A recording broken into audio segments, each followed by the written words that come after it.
kuta makambo na nga komisango ya ye yango nga na kopanga ata mokolo moko te ata likambo ye na lolenge nini na dimension nyonso nayebi te osikoli na ngai atelemaka kaka moto ya suka. Alleluya.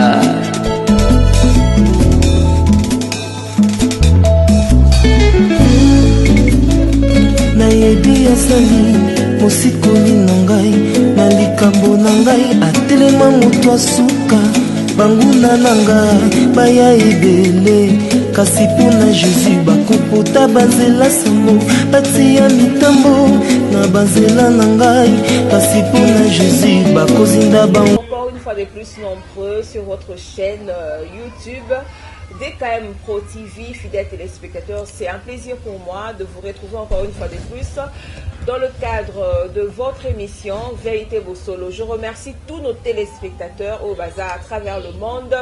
Apolidora Masukisa, Charlie Lufusukiaku, et puis Jean Moké, Mbanzu, en tout cas, merci à ma soutien à Bino.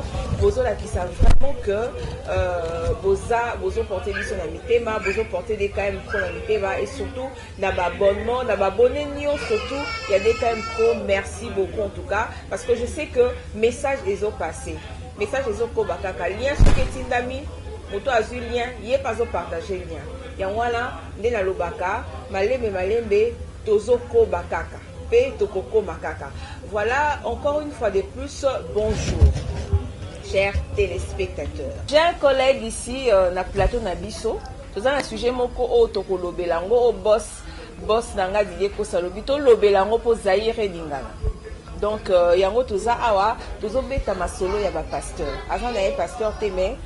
Koye bape moi mingi salara que partout zalaka partout babengaka yo yango wana tozana confrère nanga bijou sur ce plateau de tokoloba sujet ngo. Bonjour chers confrères. Bonjour Maki, bonjour na ba onion so ba mesani na DKM TV Pro ba o ba mesana ko landalanda o baza ko zwa elan ya ko s'abonner ya ko kota na ba chaîne na biso, c'est très bien. Merci na bango nyonso banda biso katikati na etando na émission na yo Magi yeke ozala esengo mingi ta ba yoka sujet na biso.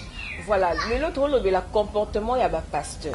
Comportement ya pasteur biso surtout yebi que évangéliste Roger Bakande ya lobela rango mingi que nous saluons aussi. Et merci beaucoup pour la prière na et surtout pour Namboka et tout. Comportement ya ba pasteur na chair. Nous savons tous, la chair est chère pour des personnes qui sont chères. On a possédé cher, en tout cas, ils ont un problème pour bango. Mais pour ça n'importe quoi, na chair, en tout cas, ils ont la facilité. Tout bandana, ils ont une en fait. N'invitez yo ceux qui de ton côté, aux hommes, on a un comportement dans les cas. Merci Magui. En fait, si je dis que dans mon angoté, je serai menteur devant milliers de téléspectateurs qui nous suivent au travers de cette émission. Ils ont un comportement au même bandeko bazali banda mboka, ils constatent cela. Donc il y a tout le moi dérapage de mon quotidien na milliers de pasteurs, des gens qui sont censés être des modèles au niveau ya ba église, il y a corps du Christ, mais ce sont les premiers peut-être qui commencent à se comporter mal vis-à-vis à biso ba fidèle, vis-à-vis à bateau yo baza et na bango na kota la bango. Donc il y a des comportements vraiment oyo ils ont belé, ils ont les gens ba comportement à pasteur liboso ya cher ou tout le bas que cher wana c'est pas de n'importe qui. Cher wana ba c'est dango à n'importe qui. Donc pour céder la chair à un autre serviteur de Dieu, vous devez connaître qui il est, comment il travaille, quelle est sa compétence par rapport à ce qu'il doit faire dans la chair. Mais on commence à constater que le dérapage est commis mingi et puis passer dans ça ils gênent même pas dans le comportement. Ils ne sont pas gênés, ça se passe aussi au vu de tout le monde. On dirait la modernisation et tout ça déjà dans le 21e siècle, tout est permis en fait. Et surtout que la Bible comme la Bible comme électronique et tout. Donc on se croit être permis à Osala Maramunio, surtout dans chair wana. Tout le monde a la photo ils circulé na Facebook, un pasteur a embrassé moi sinaye, a embrassé moi sinaye, maman pasteur na chair, et puis un autre pasteur paix à Saliango parce que moninga Saliango yé pas Saliango a tout tindelango batu. Donc comportement ya bongo. En fait, moi je dirais ceci. Au moment de Biloko, c'est plus nos églises dites de réveil. Vous comprenez? c'est plus les pasteurs ou l'église de réveil, des bazar qu'on se comportement comme ils veulent, qu'on se comporter comme ils veulent. Oui. Mais surtout zoni pena sous-bassima il y a ministre de Dieu faisant la parole de Dieu. Comprenez? Pour être un serviteur de Dieu, sous-bassima na yoto, base na yo, le fondement ça doit être la parole de Dieu. Quelque part Bible, nous devons avoir les comportements qu'avait notre Seigneur Jésus-Christ. Mais yo bien ami pasteur. C'est quand même le christianisme. Le christianisme, voilà. Surtout zongi, la Bible comme on a que la première fois qu'on a appelé des gens des chrétiens, c'était à Antioche. À cette époque-là, batu ba monaki ba disciples à Jésus en train de faire des histoires, ces gens sont comme Christ. Donc babenga bango ba chrétien, pourquoi ba monaki textuellement ce que Christ faisait, ba monaki ngo katikati na batuana. Voilà, nous devons refléter l'image de Christ quand nous sommes serviteurs de Dieu, pasteurs.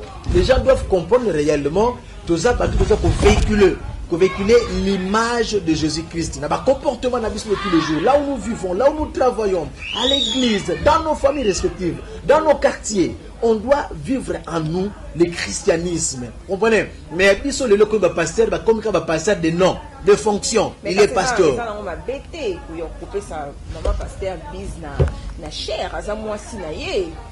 Madame son épouse. Vous avez 365, Maggie, vous avez 305 jours dans le Nabino. 365 jours. On a appelé Sabino.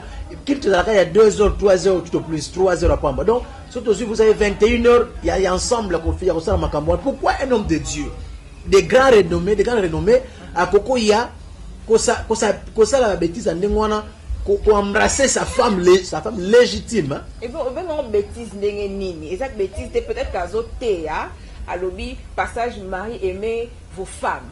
À la question comment il faut aimer sa femme, après si bise en plein culte. Où est le mal, où est le problème? Il faut baser la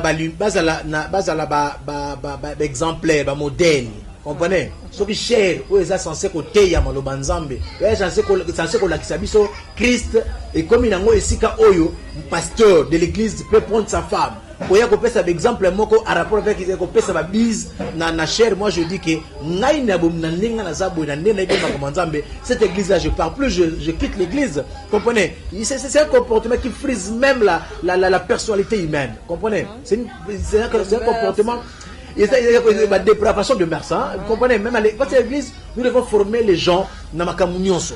Comprenez? Nous sommes là que pour montrer aux enfants de Dieu comment aller au ciel. Mais c'est pas que on a dit qu'on a dit ça batou, bah pèse à bise, boetimo kolomususu, au kozoma, ma passer au tombeau de la simbaka, maman passer de ma colo. Ben c'est ça. Tu es comme un niveau, mais oui, mon kolomusu, maman, au tombeau de l'ibaya, maman, passer, bah simbaka, bah c'est un maman boy. Tu vois, ça veut dire. Parce que sur ce ben que ça bise au business, après ça bise dans l'île. Vous comprenez? Un jour, nous sommes au tombeau de maman robe, dans les bossons, la bise fidèle, au moment de la service, bah caresse, maman, ma colo. Et l'autre fois, au Kitsalibaya, maman, à l'église. Vous enseignez quoi? Voilà, papi bonga vainqueur, on a évité ce que Makambo Awa. Papa Bijou Lobi, ti jours sur le coma, Basala Raboé, Bazoni Sarabou, Malé, Libosse Bandaïdi, verse na latin na soma yon cher. Siko ekomio, maman pasteur azwa lipope moins on a o baso landa biso beaucoup bakama olanda biso toujours continuer pour baba bu o ezo salama et pas ba pasteur et plus loin comme sous ko salama na cher papa Bijou lobi jour sous yoka papa pasteur a tomboli maman pasteur bilamba o botala maman pasteur botala basala rabu bazoni sarabu un tapé, ma pasteur paye, je me suis pas qu'au fond la ceinture à papa pasteur, botal la salle à la maison de Sarabou. N'est-ce pas, papa Bijou? Mais c'est ça, parce que comme on a déjà la bise, on peut ça maliboso. Mais il y a cher. Ils ont fait ça, ils sont dans l'église, peut-être na banana biso dans quatre églises. Les enfants, les adolescents voient comment pasteur ont fait c'est le quoi. Je me suis. Souvent na bakenda ekodim. L'église ekodim elle a raté. L'église ekodim a raté. L'église a mis né wana ta ekodim les acteurs en balamo kana ba to côté on a na culte. Comprenez? Donc l'église ekodim elle a raté séparé tout. Donc nous assistons ensemble avec les enfants dans la culte na biso de prière mais babilo ranengo et salama. C'est très difficile. Toyoka na mboka oyo na Congo. Un pasteur dit grand. Alors, que ce moment il pende un tel, comprenez pas à son âme. to ba biloko na etambula lelo. Nous vivons des choses. Bande ko bazo dans la mission na Liban, na France, la Belgique, l'Angleterre, ba mboka na ba passer ba ça ba abus avec les femmes d'autrui, ba femmes mariées, ba passer tout à réseaux sociaux. Les Camerounais commis à la mode, hein, le pasteur avec le femme d'autrui, le pasteur avec le femme mariée. Donc, comment au nom de la prophétie, au nom de l'onction. Les pasteurs pourraient, les sexes, ils ont sur l'interdité. Les sexes, c'est plus interdit. On dirait faire le sexe avec un pasteur, c'est pas un péché. C'est pas un péché. Donc, ça, on a les sous. Donc, ça, on a pasteur. Tu es béni, une jeune femme comme yo soro du pasteur, tout le monde a encadré qui toque Magui, Rosala tout bien, donc va passer la zone ngande ba jeune femme ko la bino. Ba pasteur va sur la bien ma casse pas lui qui na yo makambo za normal. Tu comprends des choses. Pour les la côté pour na cause offrande ayo. Azo boule la yo, c'est vrai. Donc danger. Vous comprenez. Donc vous sentez que déjà comme ça, basa batoyo, ils n'ont pas été préparés. Le problème c'est quoi? Les débuts de l'église de réveil au Congo, et place Makambe Outinde Angola. Nous connaissons au Nigeria par exemple. Basana Archibishop, je crois je crois j'ai oublié son nom. Il y a une possibilité, ce qui est passé à l'église de réveil à Salimabia au quand même église là. Mais chez nous au Congo, il n'y en a pas. Tout le monde dans une église d'Abango, il va créer son église. C'est ça, ces choses-là qui créent aujourd'hui le lot à l'élo. Tout Toloba, ils ont organe à régulation, dès que la censure pour la musique. L'église réveille. Nous avons un président qui chapeaute. Quel président a chapeauté à Nini? Président de l'église réveille, pasteur Albert. Mais l'église sur la plateforme. On a évité l'église à la plateforme. Il y a beaucoup. Pasteur Kiziamina, que je salue en passant, Jean Scar, l'évangéliste international, que je salue en passant, il a aussi une plateforme. Donc, il y a des plateformes des églises de réveil. Vous comprenez? Donc, les pasteurs, par exemple, qu'on a l'église d'Abango, il a passé la bignette qui a, il s'est fait pasteur. À une formation, il y a des pasteurs sans père spirituel. Déjà comme ça, on est passé là. Babu. Alors, il y a un moment que l'élo. Dans l'église d'Abi, c'est comme même pas si aux hommes, si la tâche chérie n'a yo, oui, c'est non, il Camerounais ont été pasteur. Donc, comme la difficulté, il y a un problème, la mission de conciliation pastorale. C'est difficile parce que, quand moi, si n'a pas été les sols Camerounais, l'autre, il se peut se rendez-vous dans un restaurant, l'autre peut se rendez-vous dans un flat, et puis, frère, écoute, on a comment on a besoin de comme il a été, frère, écoute, on a comment on a des frères, il faut qu'on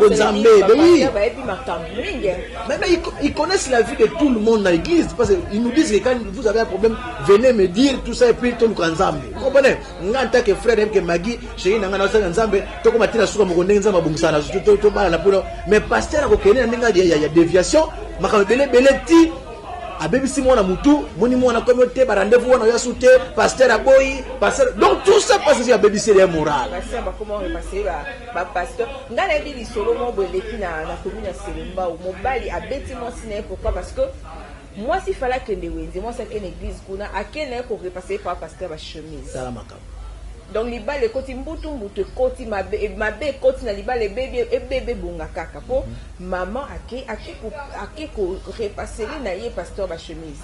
Et c'est bon, il faut ça là. Un pasteur, une femme mariée avant d'abord. Donc au PC tu dois savoir si chez elle elle a déjà fait ce travail là. Elle n'a encore rien fait. Toi tu lui donnes du travail chez toi. Cela veut dire quoi? Et vous voyez des choses comme ça. Maman on a plus d'attraction vers le pasteur que vers son mari. Vous comprenez? Il va commencer plus à respecter son pasteur que son mari à la maison. Parce que le pasteur va dire il respectait le roi et tout il prend des versets bibliques. À la tienne, c'est comme s'il y a comme une zambe et que les gens doivent les respecter. Mais tant qu'on va respecter, il faut respecter. Ce qui fait que l'élo, dérapage, et continue mingi. Bosoto continue l'église. Un chant avait chanté. J'ai cherché le monde, j'ai trouvé dans l'église. Aujourd'hui, Bosoto, le monde est entré dans l'église. Au contraire de l'église, pasteur chante, fille on a chanté avec Luka, pasteur et pas bien à téléphone, bakutanaka. Moi je veux plus ça. Scandale moko salamara pasteur na la côté à matin cherté, micro déjà ça qui polé là ça sert makambo ça na lobby. Oh ce protocole photo bandela on lelo. Kuna la assemblée kuna bayoki. J'ai vécu histoire moko ndengo ya teke zenga mais ndeko mo zo betla lisolo ndingo no au moins l'église ba eko ba clique.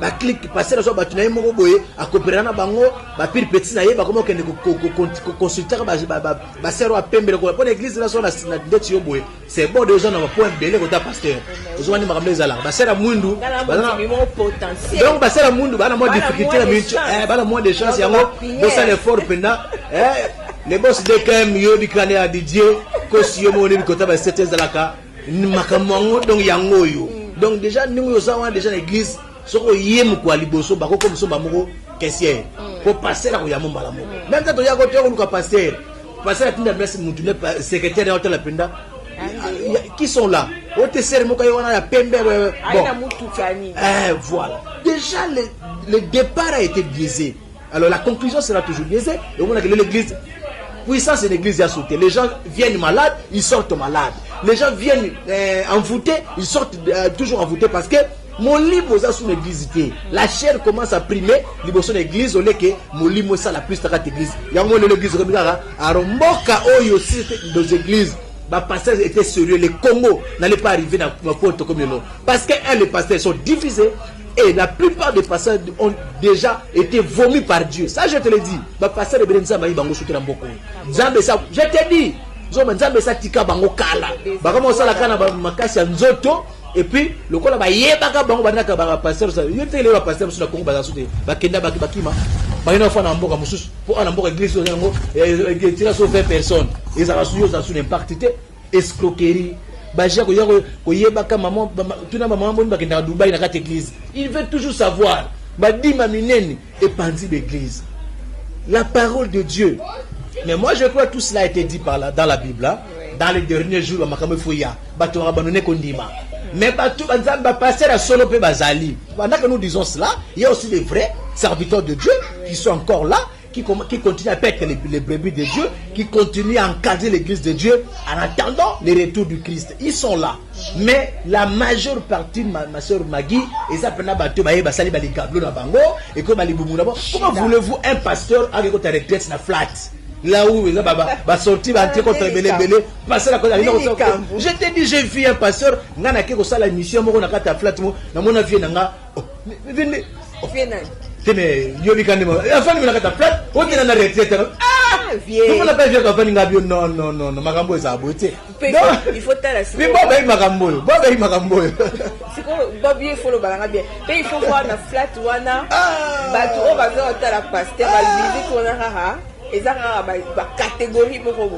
Basi voilà donc basi quand de baga mingi puis ba wote ba jean te fois la Belgique ba la Belgique ba robe courte donc c'est ça le goût du produit des hommes de Dieu de moi si sexe et quoi si ba ça nzambe na mboko na mbongo des choses wana lokoso ya mbongo na sexe et quoi si ba ça nzambe pas seulement ici au Congo même à travers j'ai été en Angola j'ai vécu ça pasteur on va ça basi na ba besoin la chair et moi on a déjà tes faiblesses dans mon sexe mais ça saute aux yeux mais le diable va t'utiliser quand on a pas point faible na yo le diable va t'utiliser quand on a point faible na yo vous comprenez on va passer azana mbongo belé église a munene mais abala raté abala raté on a ba bureau na nga ba sera ba pembe ba culture na nga ba sera ba le vous sentez vraiment que pasteur yo bo ekobiste moko ndinga mystique donc nzoto la taille dans niveau moko boy alingi lamba osa bo bala biso peto za to luka bibali obala ta papa pasteur ba ko so biso mama pasteur biso to luka ba mama pasteur biso to luka ba sera obala so za mais tout ça to luka biso to luka peka ba mama papa pasteur trop mais ba mama pasteur va être belé hein oh mais ta to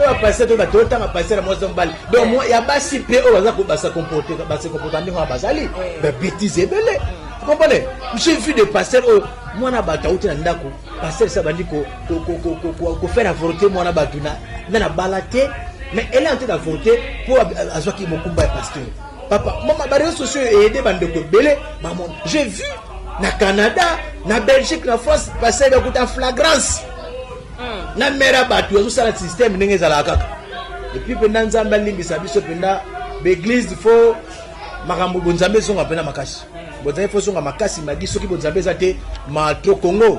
Maintenant qu'est-ce qu'il faut faire parce que moi finalement je n'ai pas dit que non la sambe là na lobi bongoté mais finalement je me dis pour aller dans une église OK église un moment peut-être tu as un problème oza mposa mosala nzambe alandela asambelelao mais ozobanga so okutani na ye akoya kodrage nga il va me dire n'importe quoi et tout. Maintenant qu'est-ce qu'il faut faire?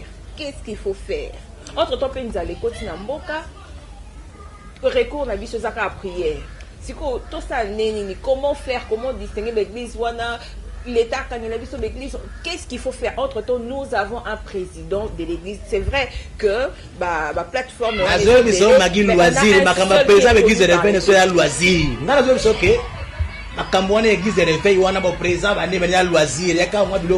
Qui suit ce qu'il dit? Nous connaissons ça, c'est un conclave, un séminaire, un congrès pour l'église de réveil. Ce sont des histoires. Vous comprenez? C'est des histoires. Le président de l'église de réveil, il fait quoi? C'est pas seulement ici au Congo. Ils ont amené ça même à l'étranger, là où ils vivent, en Europe, aux États-Unis, en Asie. Ces pasteurs-là, vous croyez que les présidents de l'église de réveil, ils contrôlent les églises, les pasteurs qui sont à l'étranger? Même pas. C'est du loisir.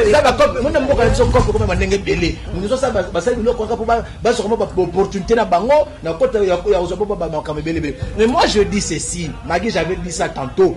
Makambo, ça pouvait prendre fin. Sauf qu'on avait une église de réveil unie et unique. Mais à toi, l'église de réveil, la plateforme église de réveil, c'est belé. Nana Koyoka Nan, qui dirige qui? Ça ne tient pas. Aussi mbaté. Et zo senga fo, mutu batuto zonga na case du départ. Là où tu as Bible bien, tozo salaka munengta tu amaki Yesu. Dans les années 80-90, maman yo yebi basiba qui était un frère en Christ, qui était un pasteur. Mais ce n'est pas le cas aujourd'hui. Pasteur, bien matériel et bêtis bango. WhatsApp est pas, Facebook est pas, pasteur na mangenge nga salikabu. Je suis à Mangenge, j'ai pris pour le pays. Même hier, on te il faisait mais toi, tu es allé prier à Mangenge, WhatsApp, c'est pas laisser les barbes que nous avons les cœurs, l'intérieur. Comment est-il?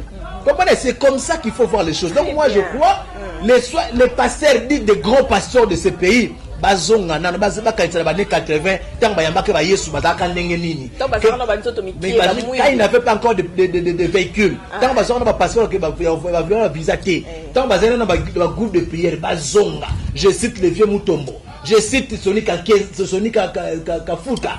Je cite Kizamina Kibila. Je cite les vieux Kankeza. Quand ils sont en 83, ils vivaient comment? Ils priaient Dieu combien de fois par jour? C'est ça le problème. Nous, on voit des pasteurs qui, pendant qu'on prier, pendant qu'on 18h, mais au jour d'aujourd'hui, quand on a passé ça une semaine ensemble la tête, il est aux affaires. Non, les chefs d'État nous ont appelés. Non, je vais aller voir le ministre. Tu ne crois pas le ministre de l'église Nabango. Vous comprenez? Pasteur, quand il y a l'église Bandara, Zanika, Bandimika, Batera, Bamakala, Banimelo, on a ministre de l'église. Le ministre du budget m'a appelé. Comprenez? Bakoti, c'est mon bongo à l'Ikambo. Visa, il a un passeport. Les lois qui boyent, qui n'ont 3 mois.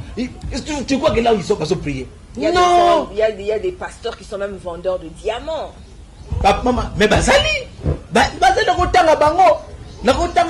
Le tout le monde a passé, on a passé la commande ma présent équipe moko ya football.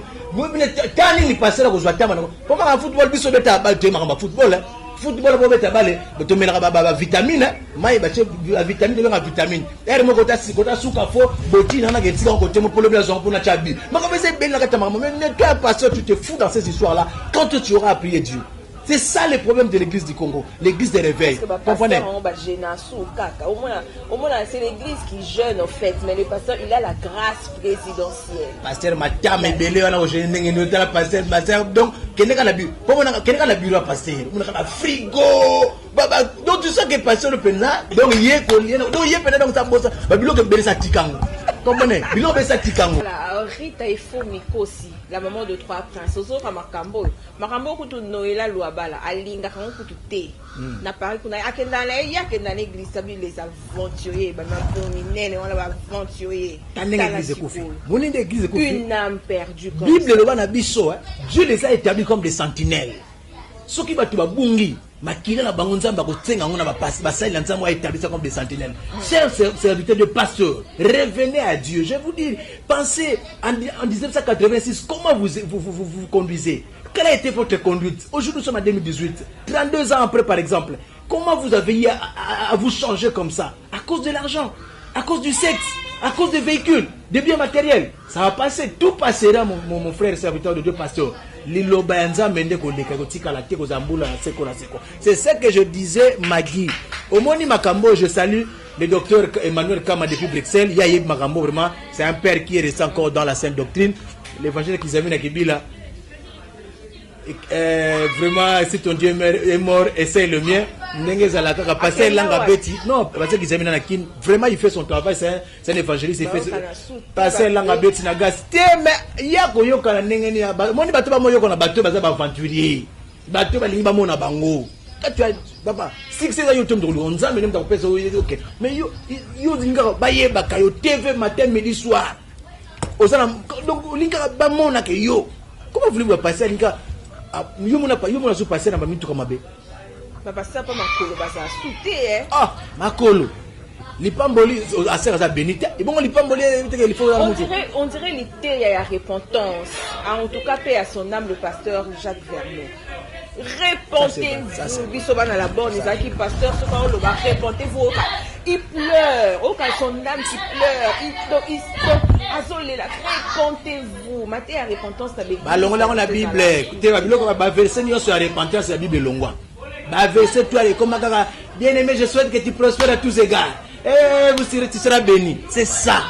L'image que les hommes de Dieu ont donnée na biso basal bananzam. Yango lelo église de réveil, qui na église ba kilte ba mardi mercredi ana Kinshasa. Foin. Ba 18 personnes. Foin dire que si boss les boss ça yo. Foin. Donc veut dire avec la biso photo siècle rapona de kem protivipo choisa souté. Talaka TV bozo pesa ba maté ya boy. Nous sommes des chrétiens, mais non, nous sommes vraiment étiqués, nous sommes tiqués, nous sommes touchés de voir ce qui se passe. Tu étais journaliste, qu'as-tu fait par rapport à la situation? Nous devons aussi véhiculer le message. Donc, au moment que l'église de réveil, Kimi, tu as mis collègue, tu as mis CLC, l'église catholique, tu as marche, l'église catholique, tu as mis l'église de réveil, tu as l'église de réveil. De quoi ma caméra na mboka ba qui par ba peuple te ba catholique ba tu ba kene kuna donc na ba comportement ba passer le ba te ba tiki ko sambela je te dis et belé ba linso que l'église te par rapport ya comportement ba passer ba lingi mbongo mingi ba lingi ekobo mingi ba je te dis ba menteur. J'avais une émission avec un passer wana nzamba limisanga na vina longolai émission directe à l'époque na canal King émission directe passer singabi na zo na zana boulevard mama na côte na ba émission. J'ai annoncé que le passé arrive dans 2-3 minutes, tout le mais il fallait savoir, à Zakina Boulevard, il y a les boulevards Lumumba. N'a commis, jusqu'à la fin, quelques minutes, ça a 5 même les hommes matin. Oh, tu n'as souka pasteur à Yati. T'as la mensonge à Diandengwa, un pasteur. Vous comprenez? Salut au pasteur Godin Poyi, que je salue, image de l'éternel, le pasteur Yayu Angwana. Vraiment, se sentir que. Il y a quand même certains pasteurs qui ensemble basali batikali basali. Dès que pasteur Godin Poyi vraiment coup de chapeau, c'est un pasteur qui travaille. Avant d'attendre la terre au sein bandini mbongo, un pasteur responsable qui se respecte. Ah OK, mais OK nango moni po mezali foye bagaka nzamba bengela pona nini. Voilà la bêtise de ça mana ba vision ala nango te. Nzamba Dieu m'a dit explique biso lo banu ndengeni. Rien.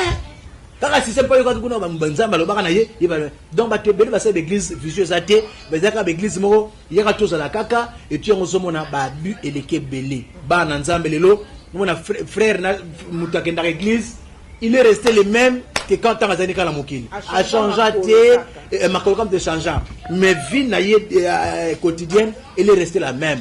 À cause il y a mais babi on donne que c'est qu'on a. Si toi-même le pasteur, tu as la semence de la chair.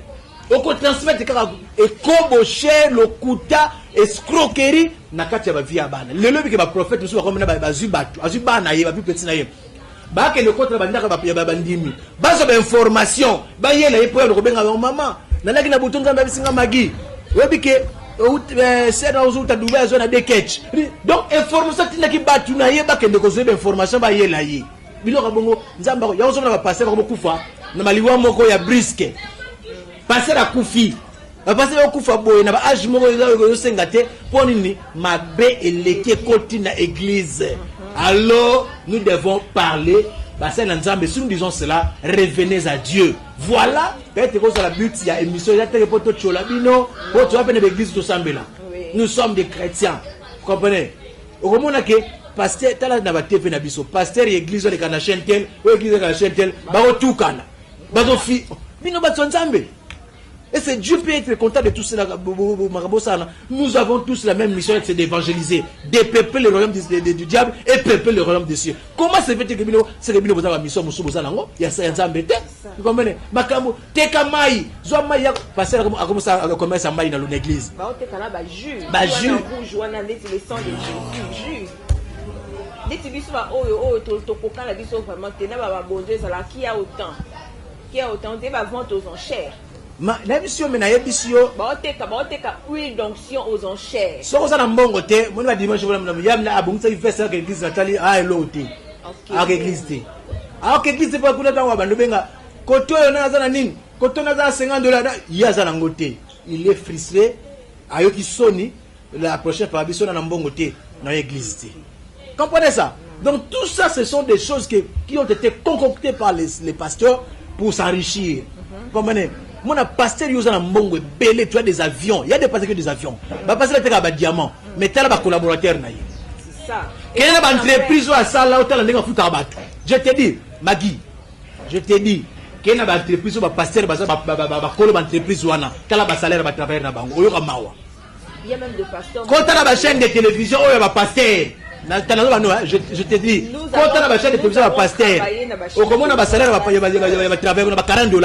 À $50 et puis na barrière mais pasteur mais je te dis mais biso to tiki baba kamona pour nani Didier Kosi solo la bien mettre ma solo pour DKM Pro TV et ça toujours que d'ailleurs na biso na bango différence c'est ne belé et on habite aussi ta pour la DKM Pro TV Didier Kosi vous mela na yo kota ba state kuna amina beko fait na state na ba state yebi o makambo za makambo to betango vraiment na nenga normal na nenga moi ko to makia ko seka non c'est ka pour makambo to yo sekisa yi et c'est ça ma casse pour moi Razaki directrice d'une chaîne chrétienne. Yes oui.